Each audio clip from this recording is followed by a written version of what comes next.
taxation. And I'm not going to get into more trouble. I'll ask 2 questions differently.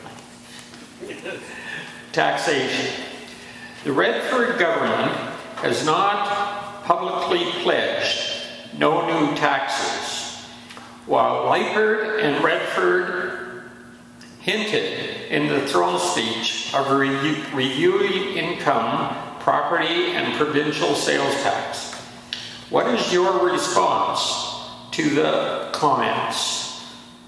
It's directed to Mr. Daniel. As I said earlier, there are no increase in taxes. There are no new taxes. And when somebody says that there's a hint, I'm not sure what a hint means. That basically means exactly what the Wild Rose has done previously, when it comes to the land rights, when it comes to other issues where they take 3 words out of a sentence, take 2 words out of a paragraph and say that's a hint. I will tell you, there will be no sales tax. There will be no increases in taxation.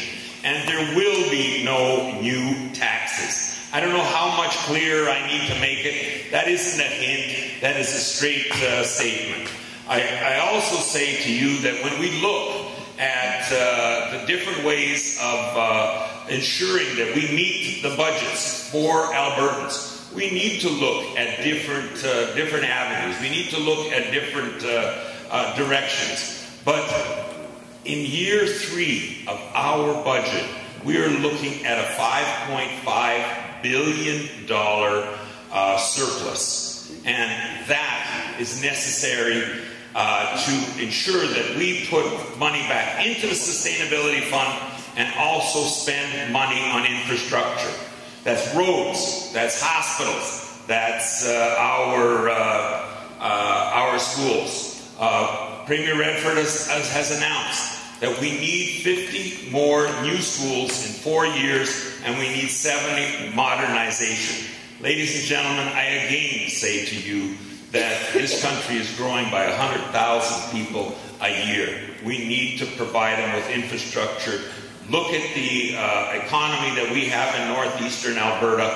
We need to continue to build roads. We cannot reduce infrastructure.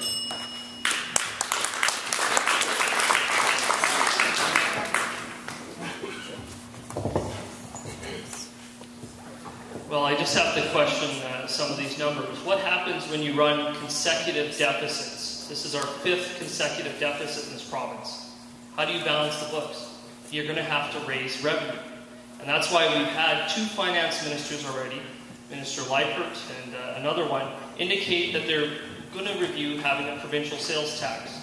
We in the Wild Rose believe that they have a spending problem, not a revenue problem.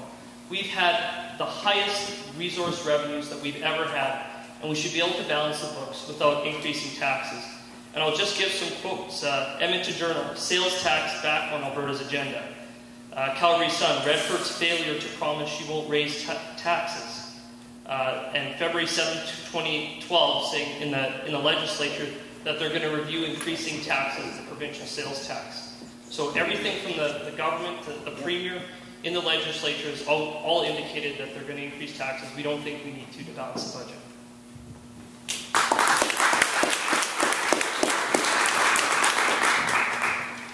This government, yeah, they spend some money poorly, and there's a lot of areas where it could improve, but it's a revenue problem. And the NDP is the only party who's identifying that and who's going to say what they're going to do. It was Morton that said we might need to look at GST. The Liberal government in BC, after they got elected, they implemented the HST. Not a single word about it during the election. Now, the NDP would not only say we would increase corporate taxes from 10 to 12%, we'll tell you how much money you get from that, using the same modeling program as the feds, $796 million. Now,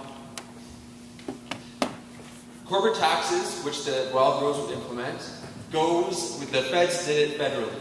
And we finally see the impact of that over the last few years. That money is supposed to go into productive investments. It's supposed to create jobs. What did it do? It went into the back pockets and the bank accounts of those companies, and they're just sitting on it. It's not going into jobs. It's not going into development. What we need is a revenue system that will sustain what we want to do and the collective efforts that we want to do as a government. And you want a political party who will say what they do when we have a revenue problem. And we're the only party who is doing that. Thank you. Mr. Vilna.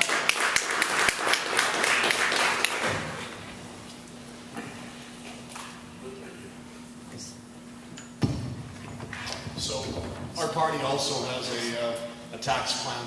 It doesn't involve GST. Most people accuse me, hey, you're going to bring in GST, increase GST or PST or HST or any of that. That's not the case. What we are looking at, though, is similar to the NDP's, increasing the taxes. We call it a fair tax program to high income earners. And when I talk about high income earners, I'm probably not talking about anyone in this room right now. If I am, I need gas for my truck. We're running a real thin campaign, so I could use your help. But seriously, we're talking about people who clear and make over $100,000 a year of taxable income. We'd be looking at increasing their provincial tax by about 3%. For those making between $150,000 and $250,000, they'd look at an increase of about 5%. And for those making over $250,000 of taxable income per year, we'd be looking at an increase of 7%. Like I said, we're not talking about the average Albertan, only about 7% of the population. We also are looking at increasing tax to the large businesses. Large business defined by the country is a business that makes over $500,000 of taxable income in a year, and they would be increased by 2%. So again, we would be definitely looking at bringing in a lot more revenue. We're a resource-rich province, and every other country makes more money off of our resources than we do. The Norwegians make more money off our oil sands than Alberta does. The Americans make more money off our oil sands than Alberta does. We have to start taking what is rightfully ours and investing it into our communities. Thank you.